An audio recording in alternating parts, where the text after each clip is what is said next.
Good evening, dear students. Let us discuss about mutually induced EMF, अन्योन प्रेरित विद्युत वाहक बल। इसके बाद बात करेंगे हम म्यूचुअल इंडक्टेंस के बारे में, जिसको अन्योन प्रेरकता कहते हैं। उसके डिफरेंट एक्सप्रेशंस निकालेंगे। उसके बाद फिर डिस्कस करेंगे कोफिशिएंट ऑफ कपलिंग के, उसके बारे में बात करेंगे ये इस वीडियो में। पिछले वीडियो में हम डिस्कस कर चुके हैं टाइप्स ऑफ इंड्यूस्ड ईएमएफ, यानी इलेक्ट्रोमैग्नेटिक इंडक्शन कितने प्रकार से कराया जा सकता है, इनके बारे में बात हम कर चुके हैं। पहला होता है dynamically induced EMF. This type of EMF we provide motion to the conductor और we provide motion to the coil. या तो कुंडली गति कराते हैं या फील्ड को गति कराते हैं, उनमें सापेक्षिक गति के कारण ईएमएफ इंड्यूस होता है, उसको डायनेमिकली इंड्यूस्ड ईएमएफ कहते हैं। इसके बारे में बात कर चुके हैं। ये भी हम डिस्कस कर चुके हैं। स्टैटिकली इंड्यूस्ड ईएमएफ क्या है? In this type of EMF neither coil moves nor field moves, but there is change in the field, there is change in the flux. Coil is static, field is static, field flux is static, but its value is changing, field flux is changing, so there is change in the flux, and due to change in the flux there is induced EMF. That induced EMF is called statically induced EMF। स्थैतिक प्रेरित विद्युत वाहक बल, इसको दो प्रकार से विभाजित करते हैं। एक होता है सेल्फ इंड्यूस्ड EMF, स्व प्रेरित विद्युत वाहक बल। दूसरा होता है म्यूचुअली इंड्यूस्ड EMF, अन्योन प्रेरित विद्युत वाहक बल। पिछले वीडियो हम डिस्कस कर चुके हैं कि स्व प्रेरित विद्युत वाहक बल क्या होता है। इसकी वजह से कुंडली में स्व प्रेरकता या सेल्फ इंडक्टेंस का गुण पैदा होता है। वैसे ही आज डिस्कस करेंगे म्यूचुअली इंड्यूस्ड EMF क्या होता है। इसकी वजह से कुंडली में नहीं बल्कि दो कुंडलियों के बीच गुण पैदा होता है, उसको अन्योन प्रेरकता का गुण कहते हैं। That property is called mutual inductance, and mutual inductance is due to mutually induced EMF। तो पिछले वीडियो में हमने आपको बताया कि स्टैटिक इंडक्शन, जिसको हम स्टैटिकली इंड्यूस्ड EMF कहते हैं, ये क्रिया स्टैटिक इंडक्शन कहलाती है। सेल्फ इंड्यूस्ड EMF की क्रिया सेल्फ इंडक्शन कहलाती है। म्यूचुअली इंड्यूस्ड EMF की क्रिया म्यूचुअल इंडक्शन कहलाती है। तो पिछले वीडियो में बताया था सेल्फ इंड्यूस्ड EMF का, म्यूचुअली इंड्यूस्ड EMF का एक सिंपल एग्जांपल ट्रांसफार्मर होता है। ये हम यहाँ से प्राइमरी वाइंडिंग में इनपुट करते हैं AC वोल्टेज, यहाँ से हमको मिलता है आउटपुट AC वोल्टेज, जिसका मान कम ज़्यादा हो सकता है, स्टेप अप या स्टेप डाउन करता है ट्रांसफार्मर। तो देखिए यहाँ पे म्यूचुअली इंड्यूस्ड EMF क्या है, इसके बारे में बात करने जा रहे हैं। पिछले वीडियो हमने बताया कि यहाँ पे देखिए अगर DC सप्लाई देंगे, if we give DC here, then जो करंट I1 है इसका मान कांस्टेंट होता है। If we give DC then V is constant, then I is constant. I1 के कारण जो फ्लक्स प्रोड्यूस होगा, मान लीजिए उसका नाम है φ1, वो कांस्टेंट होगा, सब कांस्टेंट होंगे, तो इसीलिए कोई चेंज नहीं होगा। There is no change, so there is no induced EMF। ये हम बात कर चुके हैं। बट ये यदि हम यहाँ पे रियोस्टेट लगा के इसमें करंट में मान में चेंज करें, I1 के मान में चेंज करें तो φ1 का मान चेंज होगा, क्योंकि पिछले वीडियो में हमने बताया था φ1 इज प्रोपोर्शनल टू I1 होता है। यदि हम I1 के मान को परिवर्तित करें तो φ1 का मान परिवर्तित होगा। φ1 क्या है? ये है फ्लक्स जो प्रोड्यूस करेगा पहली coil, first coil. This is called φ1, the flux produced by first coil और प्राइमरी वाइंडिंग और primary coil, this is called φ1। तो ये फ्लक्स जो प्रोड्यूस करता है, इस फ्लक्स को कहते हैं φ1 फ्लक्स। अब यहाँ से जो फ्लक्स प्रोड्यूस होता है, देखिए इस फ्लक्स का कुछ भाग होता है जो यहाँ से अपना मार्ग पूरा कर लेता है। अधिकांश फ्लक्स तो यहाँ जाता है, यहाँ जाता है, इसको कहते हैं सेकेंडरी वाइंडिंग। प्राइमरी वाइंडिंग में फेरों की संख्या सपोज N1 है, सेकेंडरी वाइंडिंग में फेरों की संख्या सपोज N2 है। तो अधिकांश फ्लक्स यहाँ से जाता है। यहाँ पे जो यहाँ पे जाता है, जो फ्लक्स दोनों कुंडलियों के बीच में कॉमन होता है, उस फ्लक्स को कहते हैं म्यूचुअल फ्लक्स। ये बहुत इम्पोर्टेंट है। म्यूचुअल फ्लक्स इम्पोर्टेंट इसलिए है कि म्यूचुअली इंड्यूस्ड ईएमएफ के लिए जिम्मेदार यही होता है, म्यूचुअल फ्लक्स ही जिम्मेदार होता है। इस म्यूचुअल फ्लक्स को कभी कभी फाई एम से डिनोट करते हैं, phi for flux, M for mutual. कभी कभी इसी फ्लक्स को फाई 1-2 से भी डिनोट करते हैं, ये भी म्यूचुअल फ्लक्स है, ये भी म्यूचुअल फ्लक्स है। Sometimes we denote it with phi M, sometime we denote it with phi 1-2। Phi M मतलब phi flux, M for mutual. 1-2 का मतलब ये कॉइल अगर 1 कहें, ये कॉइल 2 कहें, तो ये ऐसा फ्लक्स होता है जो दोनों कॉइल के बीच में कॉमन होता है। This flux is called mutual flux. तो म्यूचुअल फ्लक्स क्या है इसके बारे में बात करना यहाँ ज़रूरी है, because for mutually induced EMF, for mutual inductance, this is very important. Mutual flux जिसको हम फाई एम या फाई 1-2 से डिनोट करते हैं, the part of flux produced by first coil that links with second coil, that flux is called mutual flux। ये है mutual flux का मतलब, पहली कुंडली द्वारा उत्पन्न फ्लक्स का वह भाग जो दूसरी कुंडली से भी लिंक करता है, उसको अन्योन फ्लक्स कहते हैं। तो म्यूचुअली इंड्यूस्ड ईएमएफ जिसको हम अभी डिनोट करेंगे ई एम से, इसका मान जो है म्यूचुअल फ्लक्स पर डिपेंड करता है। तो ये म्यूचुअल फ्लक्स है। तो म्यूचुअली इंड्यूस्ड ईएमएफ के लिए 2 कॉइल होना आवश्यक है। There can not be mutually induced EMF in 1 coil। It is basically a phenomena between 2 coil. There should be at least 2 coil. For mutually induced EMF, there must be number of coil should be greater than or equal to 2। एक कुंडली में mutually induced EMF नहीं होता है, mutually induced EMF 2 अथवा 2 से अधिक कुंडलियों के बीच होता है। इसीलिए ध्यान रखिएगा कि म्यूचुअली इंड्यूस्ड ईएमएफ के लिए 2 या 2 से अधिक कुंडलियों का होना आवश्यक है। तो ये 2 कुंडलियां जब पास पास रखी जाती हैं तब ये अस्तित्व में आता है। अगर कुंडलियां बहुत दूर होंगी तो म्यूचुअल फ्लक्स का मान 0 होगा, इट इज़ 0। ये 0 कब होगा? When coils are far away. तो म्यूचुअल फ्लक्स का मान अगर 0 होगा तो म्यूचुअल इंड्यूस्ड ईएमएफ का मान 0 होगा। तो म्यूचुअल फ्लक्स जितना अधिक होगा म्यूचुअल इंड्यूस्ड ईएमएफ का मान उतना अधिक होगा। इसीलिए ट्रांसफार्मर में यहाँ पे कोर रख देते हैं जिससे कि प्राइमरी कुंडली का ज़्यादा से ज़्यादा भाग, फ्लक्स का ज़्यादा से ज़्यादा भाग सेकेंडरी से लिंक करे। यही वजह है कि यहाँ हम कोर लगाते हैं। We provide here core, we place here a core so that most of the flux produced by first coil links with the second coil. यहाँ से जो भाग जा रहा है यानी जिसको हम लोग लीकेज फ्लक्स बोलते हैं, leakage, it should be less, ideally it should be 0। इसका मान जितना कम होगा म्यूचुअल फ्लक्स उतना ज़्यादा होगा। इसका मान मिनिमम होना चाहिए, बहुत कम होना चाहिए। तो म्यूचुअली इंड्यूस्ड ईएमएफ क्या है इसके बारे में देखिए, हम डिस्कस करने जा रहे हैं।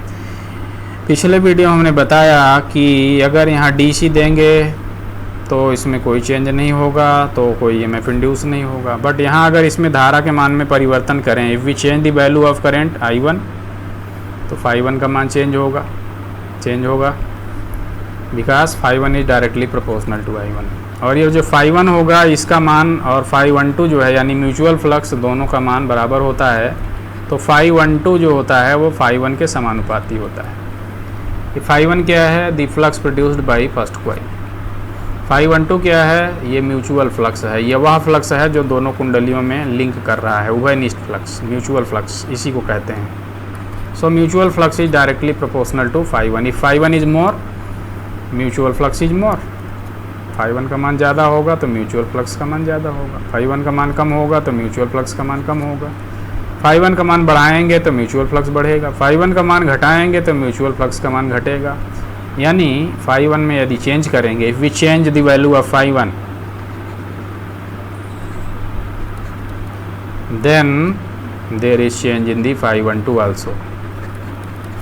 I1 के मान में परिवर्तन करेंगे तो म्यूचुअल फ्लक्स के मान में भी परिवर्तन होगा। तो देखिए पिछले वीडियो में जैसे हम सेल्फ इंड्यूस्ड ईएमएफ प्रेरित करा रहे थे, बिल्कुल वही फिनोमिना यहाँ फिर से रिपीट हो रहा है। फ़र्क ये है कि इस बार यहाँ भी हो रहा है, यहाँ भी हो रहा है। हमारा इंटरेस्ट इस बार यहाँ भी है।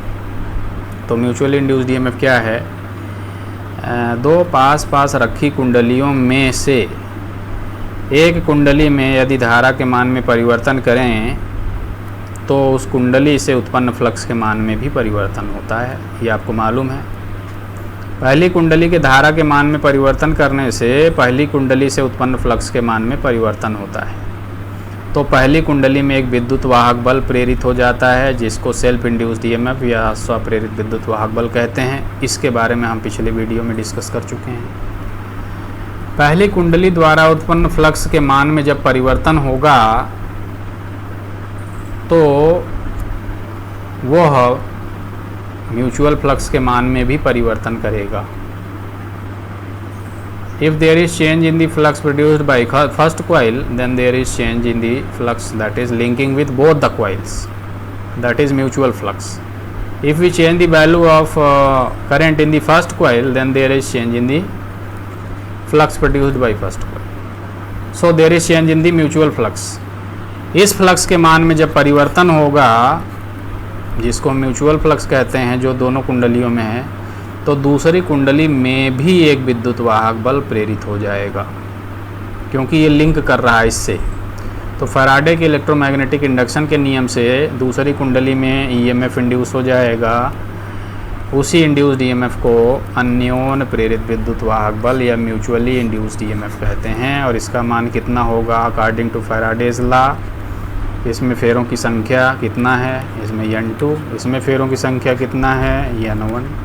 तो N2 का मान कितना होगा? ये इस पे लिखा रहेगा, N2 इंटू डी फाई 1 नहीं कहेंगे, क्योंकि फाई 1 से इसमें ईएमएफ इंड्यूस हो रहा है। तो E1 का मान कितना होगा?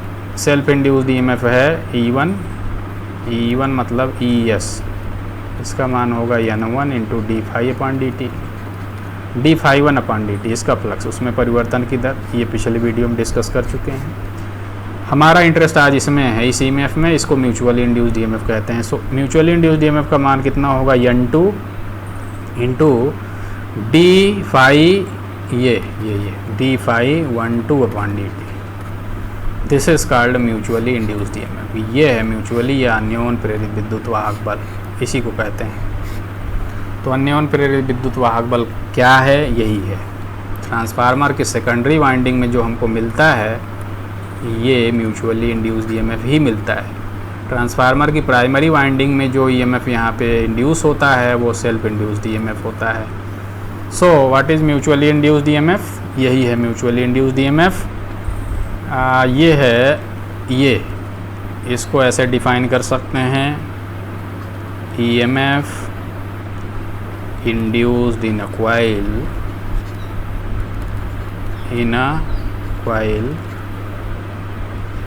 due to change in the flux or current in the adjacent coil, adjacent or neighboring coil।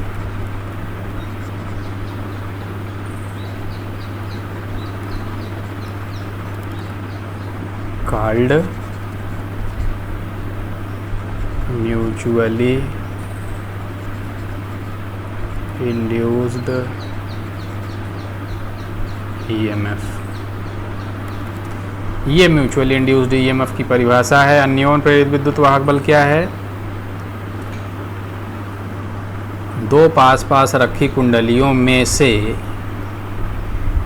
एक कुंडली के फ्लक्स के मान में परिवर्तन करने से अथवा धारा के मान में परिवर्तन करने से, ये एक कुंडली के धारा के मान में परिवर्तन करने से या फ्लक्स के मान में परिवर्तन करने से दूसरी कुंडली में जो विद्युत वाहक बल प्रेरित होता है उसे अन्योन प्रेरित विद्युत वाहक बल कहते हैं। This is called mutually induced EMF. So EMF induced in a coil, ये due to change in the flux, ये और current, ये I1 in the adjacent मतलब बगल, ये बगल कॉइल है, इसके बगल ये कॉइल है, एडजेसेंट और नेबरिंग मतलब पड़ोस, बगल में, in the neighbouring coil called mutually induced EMF. इसको EM से डिनोट करते हैं और ये फैराडे के इलेक्ट्रोमैग्नेटिक इंडक्शन के नियम से इंड्यूस होता है। ये बगल वाली कुंडली में धारा के मान में परिवर्तन करने से फ्लक्स के मान में परिवर्तन होता है, उससे म्यूचुअल फ्लक्स के मान में परिवर्तन होता है, उससे ये EMF इंड्यूस होता है। इसको म्यूचुअली इंड्यूस्ड EMF कहते हैं। इसका मान कितना होता है? The magnitude of mutually induced EMF is N2 into d∅12 upon dt। N2 क्या है? दूसरी कुंडली में फेरों की संख्या। ∅12 क्या है? म्यूचुअल फ्लक्स का मान। dt क्या है? समय में परिवर्तन जो है उसमें परिवर्तन। सो d∅12 अपॉन dt क्या है? म्यूचुअल फ्लक्स के मान में परिवर्तन की दर। तो ये म्यूचुअली इंड्यूस्ड EMF का मान इन बातों पे डिपेंड करता है। Depends on the number of turns in the second coil and rate of change of mutual flux. अभी म्यूचुअली इंड्यूस्ड EMF के बारे में हम बात कर रहे थे, जिसको कि हम लोग EM से डिनोट करते हैं। ये ट्रांसफार्मर में होता है, सेकेंडरी कॉइल में EMF, यही म्यूचुअली इंड्यूस्ड EMF है। E2 ही म्यूचुअली इंड्यूस्ड EMF है और E1 ही सेल्फ इंड्यूस्ड EMF है। ये याद रखिएगा, ये सेल्फ इंड्यूस्ड EMF का एग्जांपल है, ये म्यूचुअली इंड्यूस्ड EMF का एग्जांपल है। This is self induced EMF। This is कैसे होता है, कैसे कराते हैं, इसके बारे में हम कर चुके हैं। म्यूचुअली इंड्यूस्ड EMF के बारे में और बात करते हैं। DC से भी क्या म्यूचुअली इंड्यूस्ड EMF कराया जा सकता है? हाँ, यदि हम परिवर्तन करें। AC से तो परिवर्तन अपने आप होगा, लेकिन DC से हम परिवर्तन करके म्यूचुअली इंड्यूस्ड EMF प्राप्त कर सकते हैं।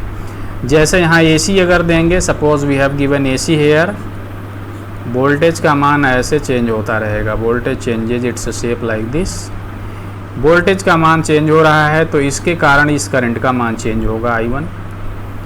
I1 का मान चेंज होगा तो हम आपको पहले ही बता चुके हैं कि जो ∅1 होगा वो प्रोपोर्शनल होता है I1 के। ये इसमें फेरों की संख्या N1 है, इसमें फेरों की संख्या N2 है। ये I1 है, पहली कुंडली की करंट। इससे जो फ्लक्स प्रोड्यूस होगा, इस फ्लक्स को कहेंगे ∅1। This flux is ∅1। This flux is ∅1। The flux produced by first coil is called ∅1। ये है ∅1। तो ∅1 है तो इसका कुछ भाग मैं बता रहा था यहाँ से जाता है, जिसको लीकेज फ्लक्स कहते हैं। It should be very less, जितना कम होगा उतना ज़्यादा अच्छा रहेगा। यहाँ ये फ्लक्स जो दोनों कुंडली में लिंक कर रहा है, इसी फ्लक्स को कहते हैं ∅12 या इसी को ∅m भी कहते हैं, म्यूचुअल फ्लक्स या ∅12। इसको दोनों तरीके से रिप्रेजेंट करते हैं। यहाँ वोल्टेज चेंज हो रहा है, voltage is changing so current is changing. If current is changing so flux is changing. Flux change हो रहा है। तो अभी हम बता रहे थे थोड़ी देर पहले कि म्यूचुअल फ्लक्स जो ∅12 होता है, ये प्रोपोर्शनल होता है ∅1 के। ∅1 का मान पहली कुंडली द्वारा उत्पन्न जो फ्लक्स है, ये है ∅1। ये ∅1 है, the flux produced by first coil, this is called ∅1।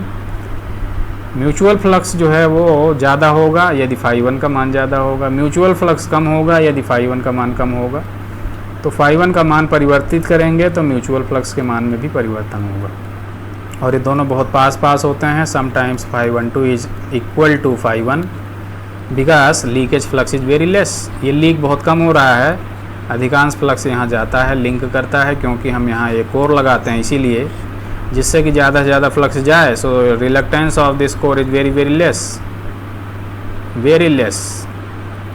अवरोध जो होगा फ्लक्स के मार्ग में कम होगा, इसीलिए हमने ये मटेरियल लगाया है यहाँ पे। This is magnetic material. So mutual flux and flux produced by first coil they are very same.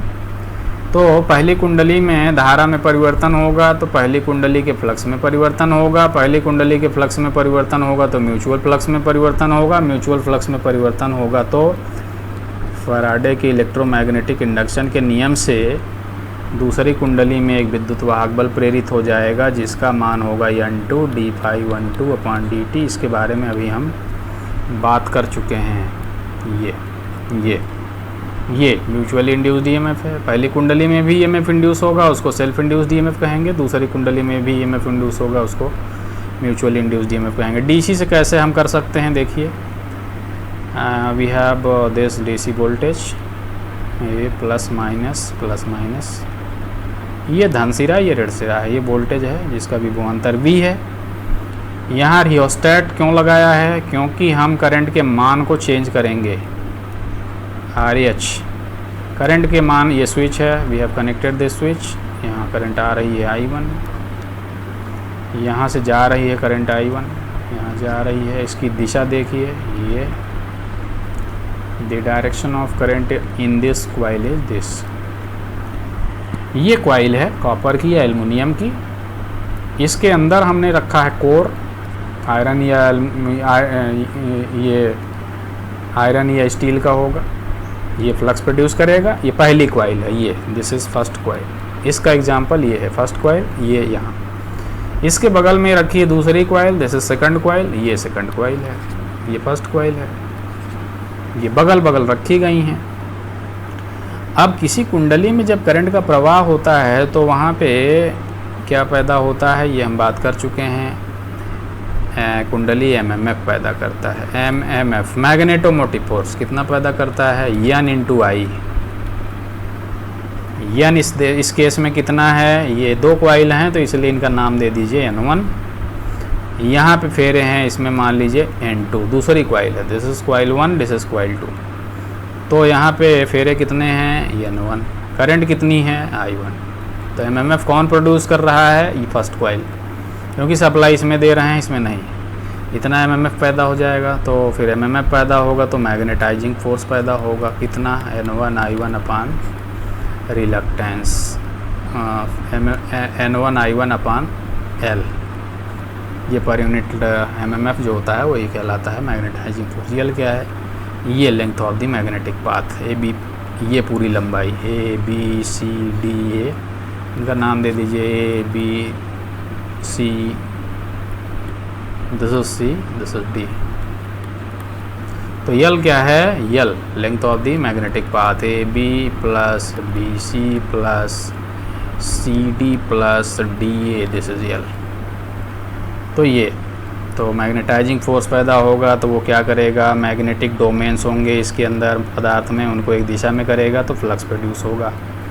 तो फ्लक्स प्रोड्यूस होगा तो हेलिक्स रूल लगाइए, यहाँ नॉर्थ बनेगा, यहाँ साउथ। कैसे, आप इसको पकड़िए दाहिने हाथ में और उंगलियों को इधर करिए तो अंगूठा नॉर्थ पोल को इंडिकेट करता है, इधर नॉर्थ पोल होगा। यहाँ से लाइनें निकल रही हैं, देखिए लाइनें निकली। कुछ लाइनें तो ऐसी हैं जो यहाँ से जा रही हैं ऐसे, देखिए इस लाइन को देखिए, दिस लाइन, ये लाइन जो जा रही है, ये लाइन इस कॉइल से लिंक नहीं कर रही है, कॉइल बी से लिंक नहीं कर रही है। This is coil A, this is coil B. Coil 1 कह सकते हैं, कॉइल 2 कह सकते हैं, ए कह सकते हैं, बी कह सकते हैं, जो भी आप चाहें। ये फ्लक्स जो है पहली कुंडली का, ये फ्लक्स जो दूसरी से लिंक नहीं कर रहा है, इसी को लीकेज फ्लक्स हमने नाम दिया है। This is called leakage flux, this is leakage flux, leakage flux. This is not linking with the second coil. और फ्लक्स हो सकता है जो लीकेज हो सकता है, और भी लाइनें हैं जो ना लिंक हों। ये और लाइन जा रही हैं, लिंक ना हो रही हैं दूसरी कुंडली से, ये leakage flux. But there is some lines, there are some lines. ये लाइन देखिए, दिस लाइन जो पहली से लिंक हो रहा है, दूसरी से लिंक हो रहा है, दोनों से लिंक हो रहा है। ये this flux, this line, this is linking with first coil, this is linking with second coil also. This line, this is linking with first coil, this is linking with second coil as well. This is linking with first coil, this is linking with the second coil also. ये इसकी बात हो रही है. So this flux is called mutual flux. This flux is called phi 1 2. और this is also called phi M, जो भी चाहें आप कह सकते हैं। तो ये म्यूचुअल फ्लक्स है।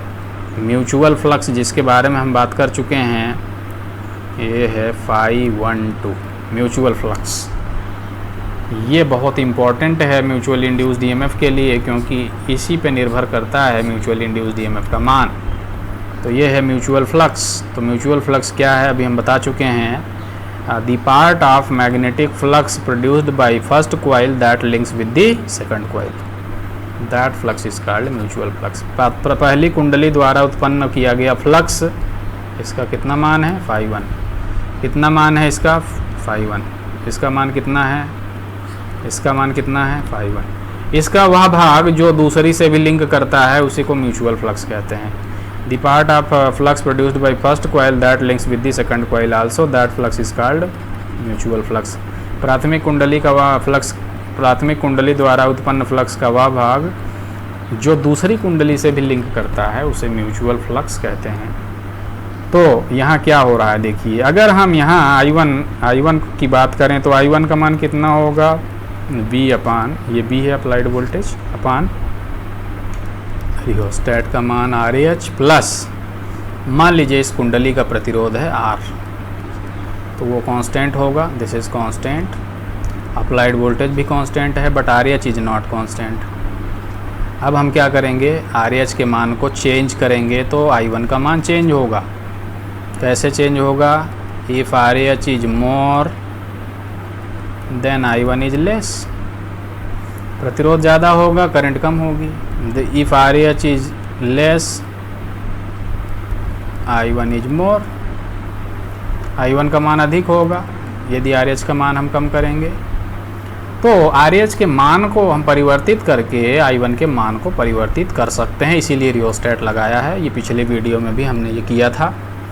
तो यदि हम RH के मान को चेंज करें तो I1 का मान चेंज होगा, और I1 का मान चेंज होगा तो फाई 1 का मान चेंज होगा, और फाई 1 का मान चेंज होगा तो फैराडे के इलेक्ट्रोमैग्नेटिक इंडक्शन के नियम से इसमें एक ईएमएफ इंड्यूस हो जाएगा जिसको हमने कहा था सेल्फ इंड्यूस्ड ईएमएफ। ये पिछले वीडियो में हमने कहा था। ये यदि I1 का मान परिवर्तित होगा तो फाई 1 का मान परिवर्तित होगा, और फाई 1 का मान परिवर्तित होगा तो फैराडे के इलेक्ट्रोमैग्नेटिक इंडक्शन के नियम से प्राथमिक कुंडली में एक विद्युत वाहक बल प्रेरित हो जाएगा जिसे सेल्फ इंड्यूस्ड ईएमएफ या स्व प्रेरित विद्युत वाहक बल कहते हैं। यहाँ तक तो ये पहले हम डिस्कस कर चुके हैं पिछले वीडियोस में।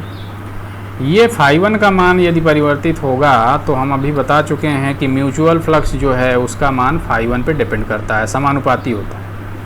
यदि फाई 1 का मान बढ़ाएंगे तो फाई 12 का मान बढ़ेगा, यदि फाई 1 का मान घटाएंगे तो फाई 12 का मान घटेगा।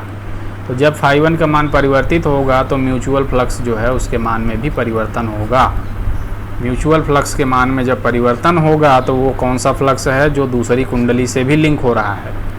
इस फ्लक्स के मान में जब परिवर्तन होगा तो फैराडे के इलेक्ट्रोमैग्नेटिक इंडक्शन के नियम से इस कुंडली में भी एक विद्युत वाहक बल प्रेरित हो जाएगा जिसे म्यूचुअली इंड्यूस्ड ईएमएफ या अन्योन प्रेरित विद्युत वाहक बल कहते हैं। यहाँ देखिए, यदि पहली कुंडली के धारा के मान में परिवर्तन करेंगे तो पहली कुंडली से उत्पन्न फ्लक्स परिवर्तित होगा और उससे म्यूचुअल फ्लक्स परिवर्तित होगा। म्यूचुअल फ्लक्स चूँकि द्वितीय कुंडली से भी लिंक हो रहा है, इसलिए द्वितीय कुंडली में भी एक विद्युत वाहक बल प्रेरित हो जाएगा जिसे म्यूचुअली इंड्यूस्ड ईएमएफ या अन्योन प्रेरित विद्युत वाहक बल कहते हैं। तो म्यूचुअली इंड्यूस्ड ईएमएफ यही है, इसी को कहते हैं म्यूचुअली इंड्यूस्ड ईएमएफ। अन्योन प्रेरित विद्युत वाहक बल क्या है, दो पास पास रखी कुंडलियों में से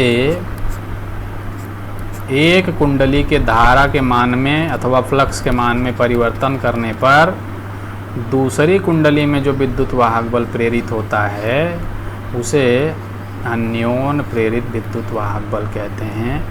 the EMF induced this in a coil due to change in the current और change in the flux. Current change होगा तो फ्लक्स भी चेंज होगा, दोनों बातें एक साथ हैं।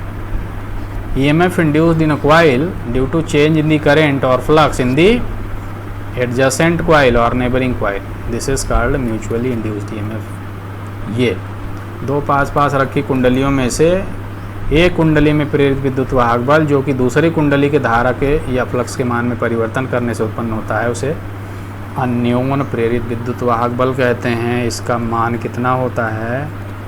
इसका मान होता है दूसरी कुंडली में फेरों की संख्या, ये N2 इंटू म्यूचुअल फ्लक्स के मान में परिवर्तन की दर। ये बहुत इम्पॉर्टेंट है। म्यूचुअली इंड्यूस्ड ईएमएफ का मान इन बातों पर डिपेंड करता है। It is dependent on number of turns in the second coil and rate of change of mutual flux. तो ये है, तो ट्रांसफार्मर के सेकेंडरी वाइंडिंग में म्यूचुअली इंड्यूस्ड ईएमएफ ही है। और ट्रांसफार्मर के कोर में जो फ्लक्स होता है, जो दूसरे से लिंक होता है पहले से भी दूसरे से, वो कोर का जो फ्लक्स है वो ये फ्लक्स जो सेकेंडरी में ईएमएफ इंड्यूस कराता है, ये म्यूचुअल फ्लक्स है और ये ईएमएफ म्यूचुअली इंड्यूस्ड ईएमएफ है। तो इसका मान इतना होता है। ये इन बातों पे डिपेंड करता है। तो म्यूचुअली इंड्यूस्ड ईएमएफ लेंज के नियम से उस कारण का विरोध करता है जिसके कारण वह स्वयं उत्पन्न हुआ है। The induced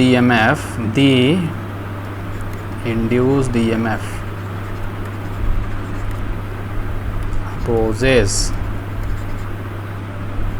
opposes the cause that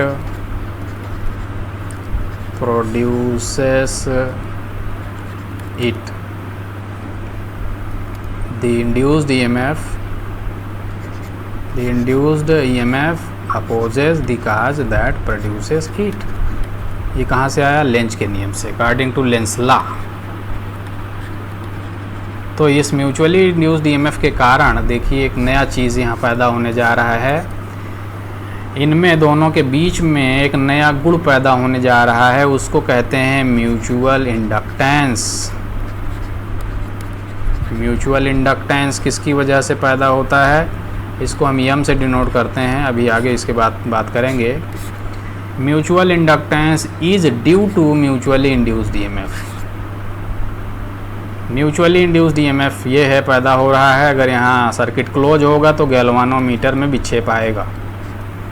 यहाँ गैल्वानोमीटर लगा है, उसमें विक्षेप आएगा। There is deflection, there is deviation. If there is induced EMF then there is deviation in the needle of the galvanometer. तो म्यूचुअली इंड्यूस्ड ईएमएफ के कारण दोनों कुंडलियों के बीच एक गुण पैदा हो जाता है जिसको अन्योन प्रेरकता का गुण कहते हैं। This is very important. So mutual inductance is the property between two coils which is due to mutually induced EMF. M किसकी वजह से पैदा होता है? म्यूचुअली इंड्यूस्ड ईएमएफ की वजह से पैदा होता है। म्यूचुअल इंडक्टेंस अन्योन प्रेरकता किसकी वजह से पैदा होता है? म्यूचुअली इंड्यूस्ड ईएमएफ की वजह से। कैसे? लेंज के नियम से म्यूचुअली इंड्यूस्ड ईएमएफ उस कारण का विरोध करता है जिसके कारण वह स्वयं उत्पन्न हुआ है। According to Lenz law the induced EMF opposes the cause that produces it. तो ये म्यूचुअली इंड्यूस्ड ईएमएफ क्यों पैदा हुआ है? उस कारण से जिसकी वजह से ये पैदा हुआ है उसका विरोध करेगा। ये क्यों पैदा हुआ है म्यूचुअली इंड्यूस्ड ईएमएफ? देखिए आप ट्रेस करिए। म्यूचुअली इंड्यूस्ड ईएमएफ क्यों पैदा हुआ? म्यूचुअल फ्लक्स के मान में परिवर्तन की वजह से। म्यूचुअल फ्लक्स के मान में परिवर्तन क्यों हुआ? पहले कुंडली के फ्लक्स के मान में परिवर्तन की वजह से। और पहली कुंडली के फ्लक्स के मान में परिवर्तन क्यों हुआ? पहली कुंडली में धारा में परिवर्तन होने की वजह से। तो म्यूचुअली इंड्यूस्ड ईएमएफ किसका विरोध करेगा? फाइनली पहली कुंडली में धारा के मान में परिवर्तन का विरोध करेगा। परिवर्तन का, धारा का विरोध नहीं करेगा। पहली कुंडली में धारा का विरोध नहीं करेगा, पहली कुंडली में धारा के मान में परिवर्तन का विरोध करेगा। ये म्यूचुअली इंड्यूस्ड ईएमएफ और यही गुण कहलाता है अन्योन प्रेरकता का गुण। इसके बारे में हम और जा रहे हैं डिस्कस करने। Mutual inductance which is denoted by M, ये क्या है? इसी के बारे में अभी हम बात कर रहे थे। हम अभी बता रहे थे, we we are discussing about this. पहली कुंडली ने फ्लक्स प्रोड्यूस किया, ये कोर में यहाँ पे फ्लक्स प्रोड्यूस किया। ए बी सी डी, ये पहली कुंडली का फ्लक्स था फाई 1, ये म्यूचुअल फ्लक्स था फाई 12 या फाई एम। पहली कुंडली के धारा में परिवर्तन किया तो पहली कुंडली में ईएमएफ पैदा हुआ E1, इसको कहेंगे सेल्फ इंड्यूस्ड ईएमएफ। दूसरी कुंडली में पैदा हुआ ईएमएफ E2, इसको कहेंगे mutually induced EMF, this is EM। ये फ्लक्स जो दूसरी कुंडली से लिंक हो रहा है पहली कुंडली का फ्लक्स, उसको म्यूचुअल फ्लक्स कहते हैं, ये बात आप जानते हैं। देखिए ये है B, दिस इज I1, पहली कुंडली की धारा है, ये RH है, ये म्यूचुअल फ्लक्स है।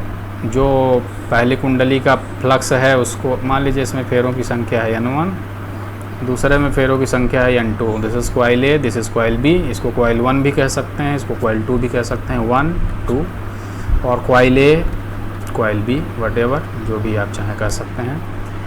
ये फ्लक्स जो है जो दूसरी कुंडली में भी लिंक हो रहा है पहली कुंडली का फ्लक्स, उसको कहते हैं म्यूचुअल फ्लक्स फाई 12 या फाई एम।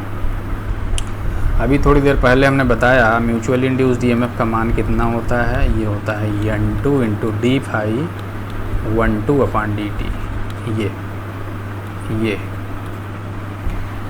तो ये भी अभी हमने बताया था phi 1 is directly proportional to I1। ये जो फ्लक्स पैदा करेगा पहली कॉइल उसको फाई 1 कहेंगे, ये जो फ्लक्स दूसरी से भी लिंक करेगा उसको फाई 12 कहेंगे, ये करंट को कहेंगे I1। हाँ, phi 1 is proportional to I1 and phi 12 is proportional to phi 1।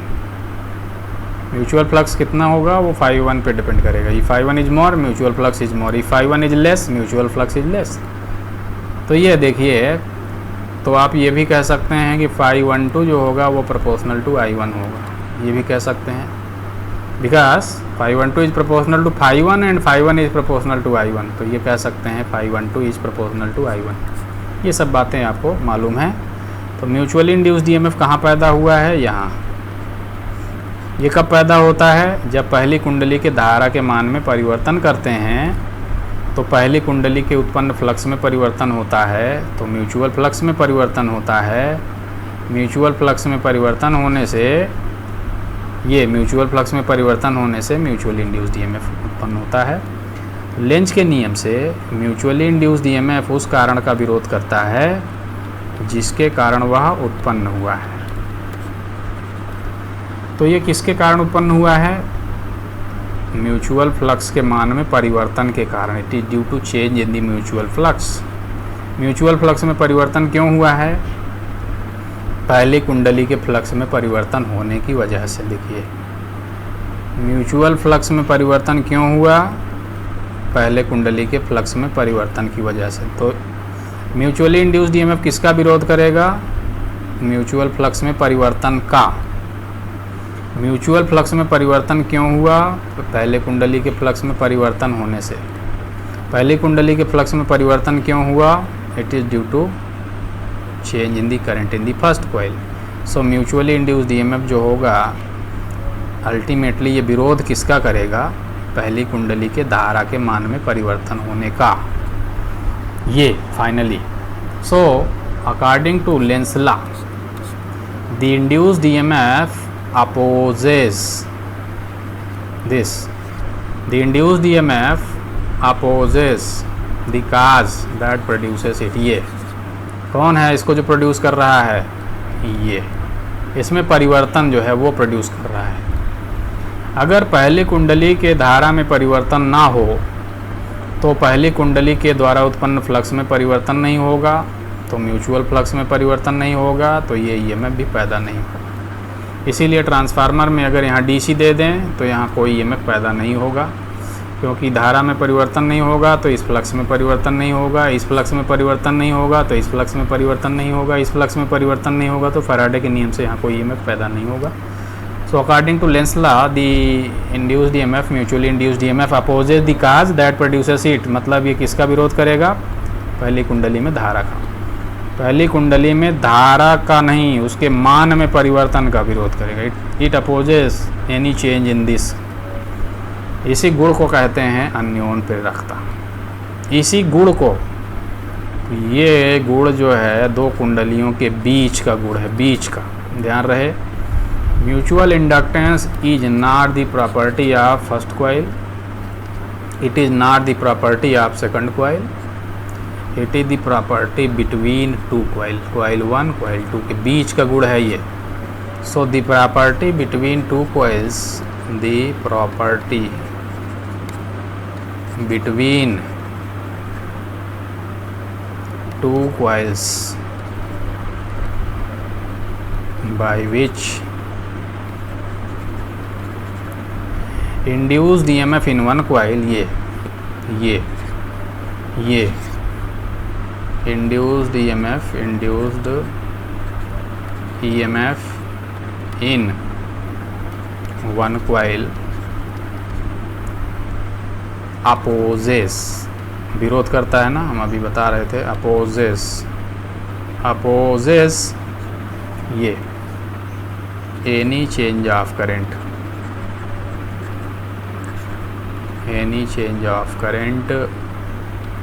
in the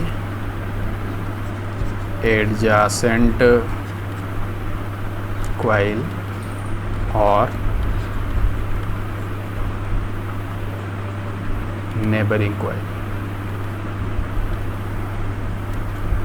called mutual inductance. It is denoted by M. The property between two coils, ये coil 1, coil 2, उसके बीच का ये गुण है. coil 1, coil 2, उसके बीच का ये गुण है ये. by which induced EMF, ये in one coil, इसकी बात हो रही है. अपोजेस, ये अभी जिसकी बात हम कर रहे थे, ये अपोज करता है. एनी चेंज ऑफ करेंट, ये इन दी एडजेसेंट मतलब बगल, ये बगल कॉइल और नेबरिंग पड़ोस वाली कॉइल, इस called mutual inductance. Very very important. दो कुंडलियों के बीच का वह गुण जिसके कारण एक कुंडली में प्रेरित विद्युत वाहक बल दूसरी कुंडली में धारा में परिवर्तन का विरोध करता है, अन्योन प्रेरकता कहते हैं. इसको यम से डिनोट करते हैं. ध्यान रहे कि ये धारा के बहने का विरोध नहीं करता है, उसमें परिवर्तन का विरोध करता है. यानी धारा जब बढ़ना चाहेगी तो ये अन्योन प्रेरकता उसको बढ़ने का विरोध करेगा, घटाने का प्रयास करेगा. और धारा जब घटना चाहेगी तो अन्योन प्रेरकता उसको घटने का विरोध करेगा, यानी बढ़ाना चाहेगा. ये इसका अर्थ है. म्यूचुअल इंडक्टेंस ये है. म्यूचुअल मतलब where something which is between two और more than two, that is called mutual. यहाँ दो या दो से अधिक कुंडलियों का होना आवश्यक है, तभी म्यूचुअल इंडक्टेंस होगा. It is basically property between more than two coils. दो या दो से अधिक कुंडलियों के बीच का यह गुण है, तो ये होता है म्यूचुअल इंडक्टेंस.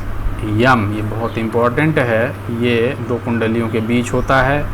यदि एक कुंडली में धारा परिवर्तित होगी तो बगल वाली कुंडली में ईएमएफ इंड्यूस होगा, वो पहली कुंडली के धारा में परिवर्तन का विरोध करेगा. इसी गुण को कहते हैं अन्योन प्रेरकता का गुण. तो यहाँ इसका मान कितना होगा अभी हम देखिए थोड़ी देर पहले निकाले हैं. Mutual induced EMF equal to N2 into d∅12/dt. ये थोड़ी देर पहले अभी हमने बताया था ∅1 इज प्रोपोर्शनल टू I1, ये आपको मालूम है. एंड ∅12 इज प्रोपोर्शनल टू ∅1, ये भी आपको मालूम है. And ∅12 is also proportional to I1, ये भी आपको मालूम है. ये अभी हमने लिखा था. ∅12 is proportional to I1. Mutual flux भी धारा पहली कुंडली के धारा पर डिपेंड करता है. ये ∅12 इज प्रोपोर्शनल टू I1 है तो N2 ∅12 जो होगा वो भी प्रोपोर्शनल टू I1 होगा, क्योंकि N2 जो है ये इसमें फेरों की संख्या, it is constant. So N2 ∅12 is also proportional to I1 होगा, क्योंकि N2 नियतांक है, नियत है. ये इसको फार्मूले को ऐसे भी लिख सकते हैं, म्यूचुअली इंड्यूस्ड ईएमएफ को, म्यूचुअली इंड्यूस्ड ईएमएफ को ऐसे भी लिख सकते हैं equal to d/dt into N2512 this, ऐसे लिख सकते हैं। और N2512 समानुपाती है I1 के, तो यहाँ पे इसकी जगह पे हम I1 लिख दें, तो बराबर का साइन की जगह पे क्या लगाएंगे, समानुपाती, समानुपाती शब्द। So mutually induced EMF is also written like this, proportional to di1/dt। It's a very important relationship. तो म्यूचुअली इंड्यूस्ड ईएमएफ का मान जो है वो पहली कुंडली में धारा के मान में परिवर्तन की दर के समानुपाती होगा। पहली कुंडली में धारा में परिवर्तन जितना ज़्यादा दर से होगा, म्यूचुअली इंड्यूस्ड ईएमएफ का मान उतना अधिक होगा। यहाँ पे एक नियतांक यूज करते हैं, वो नियतांक हो उसी को यम कहते हैं, mutual inductance. So mutually induced EMF EM equal to M, where M is mutual inductance, into di1/dt।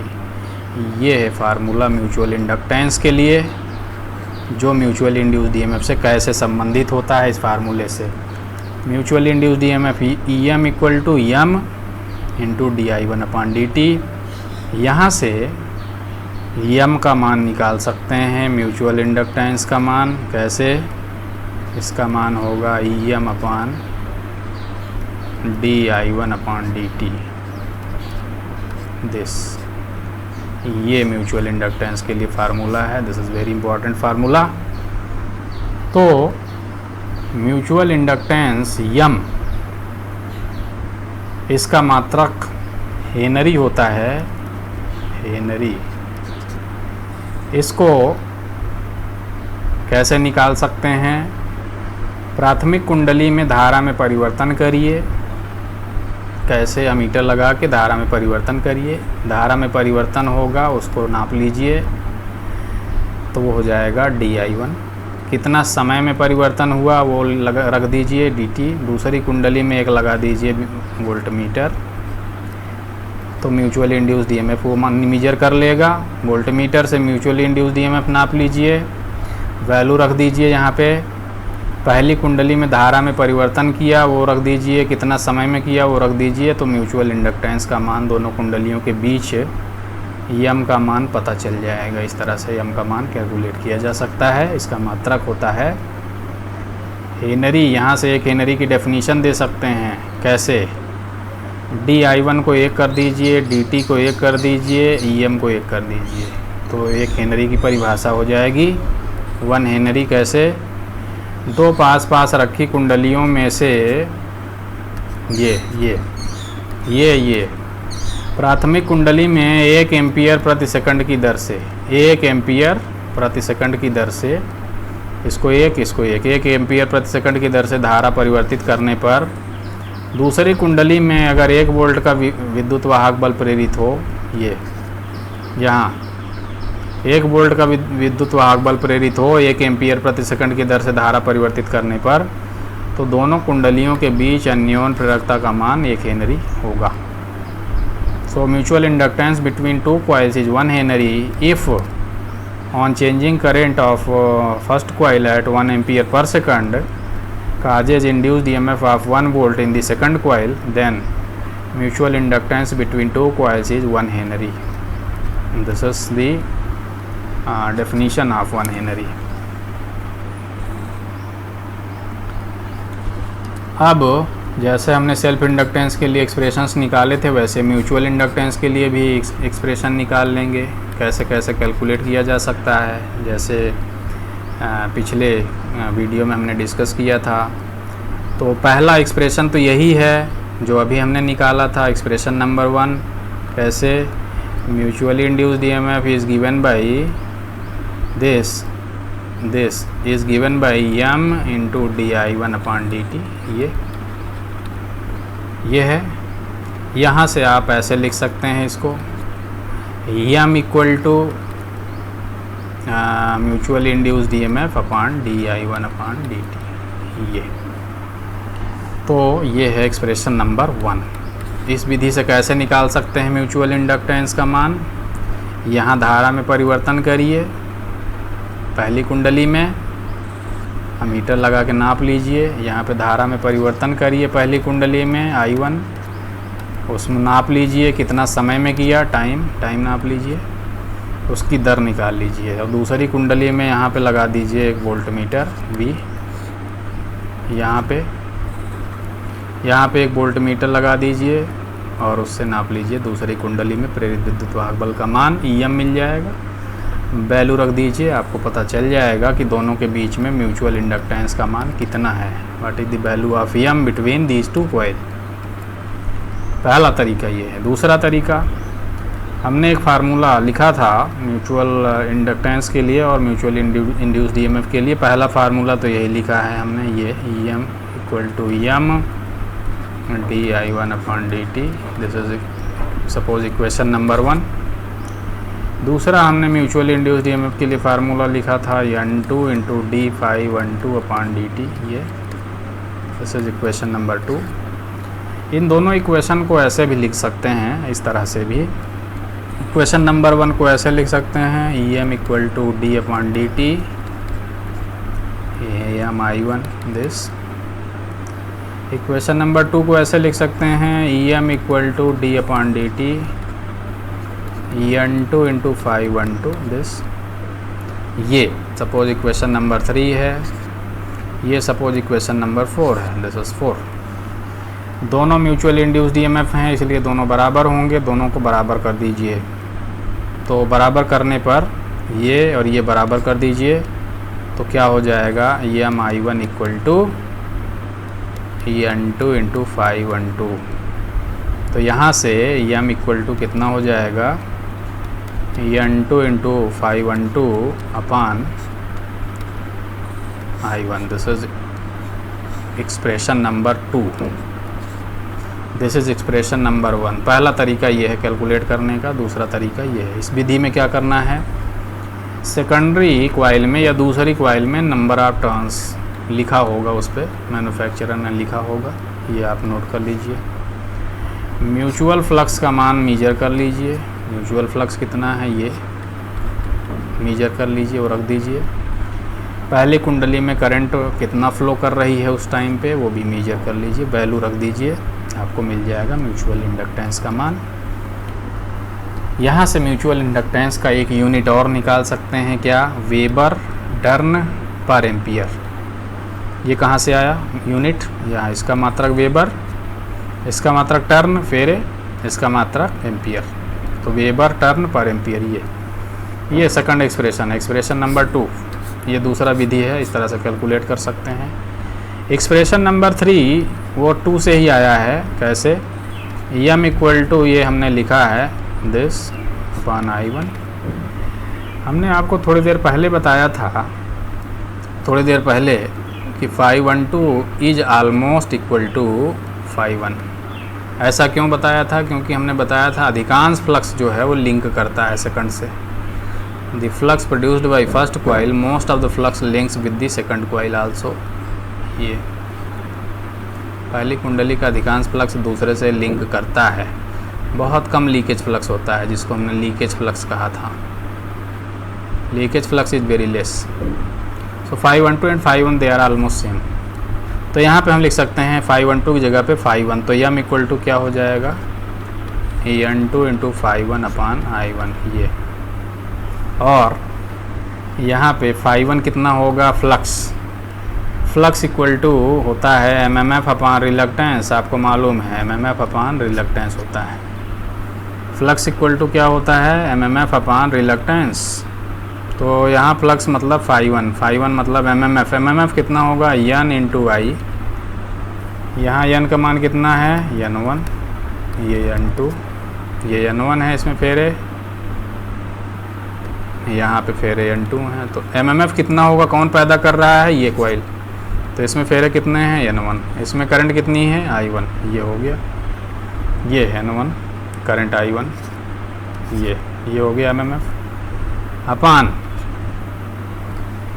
Reluctance कितना होगा, वो होगा यल upon A mu zero mu are. ये आपको भी पता है रिलक्टेंस का फार्मूला। तो यल क्या है, length of the magnetic path A B C D. तो यल का मान कितना होगा, यल का मान होगा A B plus B C plus C D plus D A. नाप लीजिए, A B plus B C plus C D plus D A, यल हो गया। एरिया कितना होगा, ये निकाल लीजिए, क्रॉस सेक्शन एरिया, ये मिल गया, ये मिल गया। म्यू जीरो कांस्टेंट होता है, म्यू आर ये पदार्थ पता कर लीजिए कौन सा है, आदर आयरन होगा या स्टील होगा या जो भी होगा, डिपेंड्स ऑन दी मटेरियल। रख दीजिए। तो φ1 का मान यहाँ से उठा के इसमें रख दीजिए, तो हो जाएगा m equal to n2 into φ1 की जगह पे n1 I1 अपान I1 इंटू ये रिलक्टेंस का मान रख दीजिए l upon A mu zero mu R. 10 ये कट जाएगा।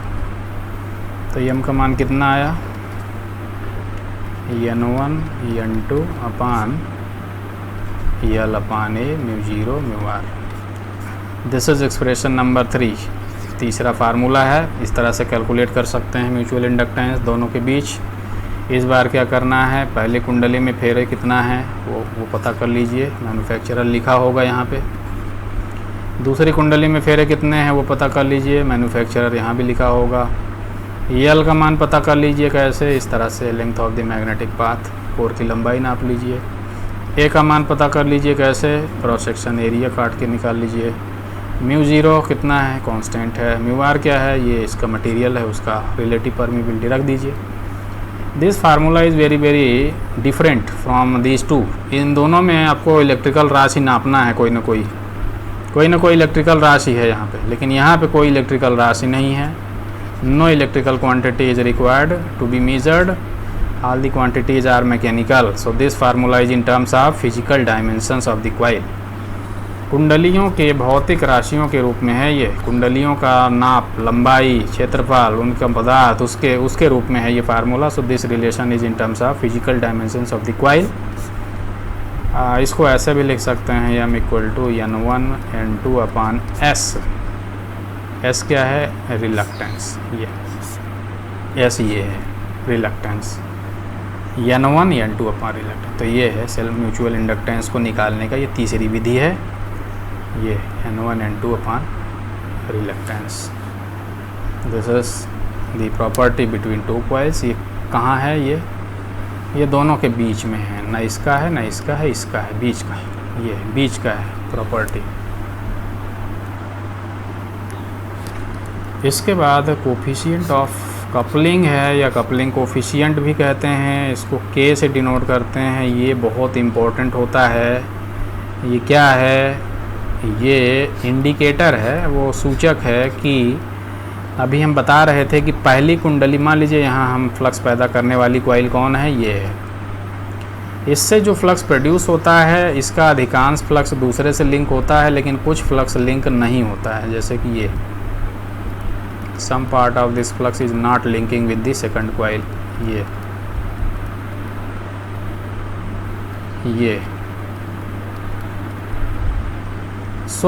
ये जो फ्लक्स है लिंक नहीं हो रहा है, ये इसको लीकेज फ्लक्स कहते हैं। जैसे कि ये अगर फ्लक्स प्रोड्यूस करने वाली कॉइल है तो इसका कुछ फ्लक्स है जो लिंक नहीं हो रहा है दूसरी कुंडली से। अधिकांश फ्लक्स तो लिंक करता है, most of the flux is linking, but some flux is not linking. जैसे यहाँ ये फ्लक्स प्रोड्यूस करने वाली कॉइल है, इसका कुछ भाग जो है वो दूसरे से लिंक नहीं करता है। अधिकांश फ्लक्स लिंक करता है, ज़्यादातर लिंक करता है, लेकिन कुछ भाग लिंक नहीं भी करता है, जिसको हमने नाम दिया था leakage flux. So coefficient of coupling is basically an indicator. It is an indicator of the part of magnetic flux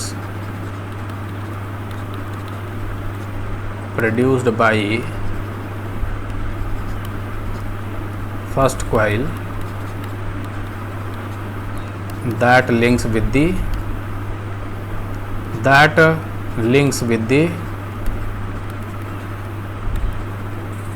second coil. ये उसका सूचक है। कपलिंग कोफिशिएंट या कोफिशिएंट ऑफ कपलिंग क्या है? ये सूचक है। इस बात का सूचक है कि प्राथमिक कुंडली या पहली कुंडली द्वारा उत्पन्न फ्लक्स का कितना भाग दूसरी कुंडली से लिंक कर रहा है। प्राथमिक कुंडली द्वारा उत्पन्न फ्लक्स या पहली कुंडली द्वारा उत्पन्न फ्लक्स का कितना भाग दूसरे से लिंक कर रहा है। पहली कुंडली द्वारा उत्पन्न फ्लक्स का कितना भाग दूसरे से लिंक कर रहा है। पहली कुंडली द्वारा उत्पन्न फ्लक्स का कितना भाग दूसरे से लिंक कर रहा है, ये उसका सूचक है। जैसे कि अगर पूरा का पूरा फ्लक्स लिंक करे पहली कुंडली से दूसरे कुंडली में, तो इसका मान होता है 1 और प्रतिशत के रूप में होता है 100%। ऐसी कपलिंग कहलाती है परफेक्ट कपलिंग। परफेक्ट कपलिंग, इसका मतलब there is no leakage flux. Leakage flux का मान कितना हो जाएगा फिर? 0। पूरा फ्लक्स जितना पहली कुंडली पैदा करेगा दूसरी से लिंक करेगा। आइडियल कपलिंग है ये अगर सिचुएशन हो तो बेस्ट है। ट्रांसफार्मर की इफिशियंसी पे सकारात्मक 100% प्रभाव पड़ेगा, बहुत अच्छा इफेक्ट पड़ेगा। Because coupling is perfect coupling कहते हैं इसको। दूसरा, ऐसा कब कर सकते हैं? जितना रिलक्टेंस कम होगा दोनों के बीच में, फ्लक्स के मार्ग में जितना रिलक्टेंस कम होगा कपलिंग उतना अच्छी होगी। दूसरा होता है वर्स्ट कपलिंग। क्या हो सकती है कि कोई फ्लक्स इसका जो है दूसरे से लिंक ही ना करे, यानी के का मान 0 हो जाए। के का मान 0 कब होगा? जब ये कॉइल और ये कॉइल के बीच में रिलक्टेंस कर दीजिए वेरी हाई। कैसे? इसको कॉइल को बहुत दूर रख दें, बहुत दूर, कोई लिंकिंग ना हो। दोनों को इतना दूर रख दें कोई लिंकिंग ना हो, तो कपलिंग कोफिशिएंट का मान होगा 0 या 0% दोनों। तो ये वर्स्ट कपलिंग है। This is worst coupling. इससे ख़राब कपलिंग क्या हो सकती है? This is worst coupling. तो ये है coupling coefficient, very important. Coefficient of coupling कहते हैं। It is a measure of magnetic coupling between two coils. It is measure of magnetic linking between two coils. It is a measure by which we indicate how good coupling is. कितना अच्छी coupling हो रही है। Perfect coupling मतलब best coupling कब होगी? जब दोनों का फ्लक्स पूरा लिंक कर जाए, जितना फ्लक्स प्रोड्यूस हो रहा है पूरा लिंक हो, कोई लीकेज फ्लक्स ना हो। वर्स्ट कपलिंग क्या होगी? कोई लिंक ना करे। तो अधिकांश जो है कंडीशन होती है इसके बीच की। सो इसका मान कितना होता है? इसका मान 1 से कम होता है या बराबर हो सकता है। आइडियली बराबर हो सकता है, अधिकांशतः लेस होता है। और 0 से अधिक या 0 के बराबर हो सकता है। या it is either greater than 0 और equal to 0 and less than 1 और इक्वल टू 1। आइडियल केस में 1 के बराबर, वर्स्ट केस में 0 के बराबर। जनरली इसके बीच होती है। इसका एक मैथमेटिकल फार्मूला भी होता है, m = k √ L1 L2। ये याद रखिएगा फार्मूला। m क्या है? दोनों कुंडलियों के बीच में म्यूचुअल इंडक्टेंस, जिसकी बात हम कर रहे थे। m क्या है? Mutual inductance. k क्या है? Coupling coefficient. ये L1 क्या है? पहली कुंडली का सेल्फ इंडक्टेंस। L2 क्या है? दूसरी कुंडली का सेल्फ इंडक्टेंस। यहाँ इस केस में L1 ये है, L2 ये है। यहाँ इस केस में L1 L2, self inductance of first coil and self inductance of second coil. ये फार्मूला याद रखिए। K = m/√L1 L2। m क्या है? दोनों के बीच mutual inductance. L1 self inductance of first coil, पहली कुंडली की स्वप्रेरकता। L2 self inductance of second coil, दूसरी कुंडली की स्वप्रेरकता। अब इसका मान हमने बताया 0 से 1 के बीच होता है, लेकिन अगर इसका मान 0.5 से कम हो तो उसको कहते हैं लूज कपल्ड, लूजली कपल्ड है। और इसका मान अगर 0.5 से ज़्यादा हो तो उसको कहते हैं टाइटली कपल्ड। 0.5 से ज़्यादा हो तो 0 से 1 के बीच होगा। So this coupling coefficient is so important because it indicates how good coupling is कितना अच्छी लिंकिंग हो रही है फ्लक्स की, उसका इंडिकेटर है, उसका सूचक है। इसका जानकारी अगर आपको हो तो आप बता सकते हैं कि कितनी अच्छी कपलिंग हो रही है दो कॉइलों के बीच में फ्लक्स की। तो this is called magnetic electromagnetic induction. हमने बात किया म्यूचुअल इंडक्शन, म्यूचुअल इंडक्टेंस, इनके बारे में, कपलिंग कोफिशिएंट या कोफिशिएंट ऑफ कपलिंग के बारे में। ये पूरी क्रिया जो है, ये क्रिया उसको कहते हैं म्यूचुअल इंडक्शन की क्रिया है। ये this all process is mutual induction. अन्योन प्रेरण इसको बोलते हैं, अन्योन प्रेरण।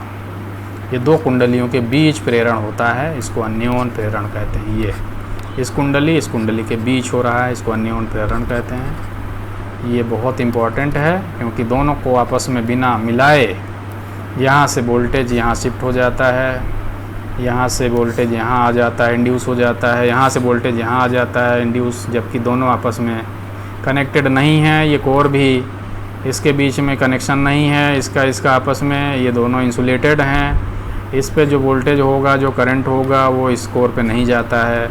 इस पे जो वोल्टेज होगा, इसमें जो करंट होगा, वो इस कोर पे नहीं जाता है। तो कॉइल दोनों आपस में इंसुलेटेड हैं, फिर भी यहाँ से वोल्टेज यहाँ कैसे आ गया? It is due to coupling, it is due to mutual induction. एक कुंडली से दूसरे कुंडली में ईएमएफ कैसे आ गया? Due to mutual induction. ये है due to mutual induction. This is very important. Thank you for watching this video. Thank you so much.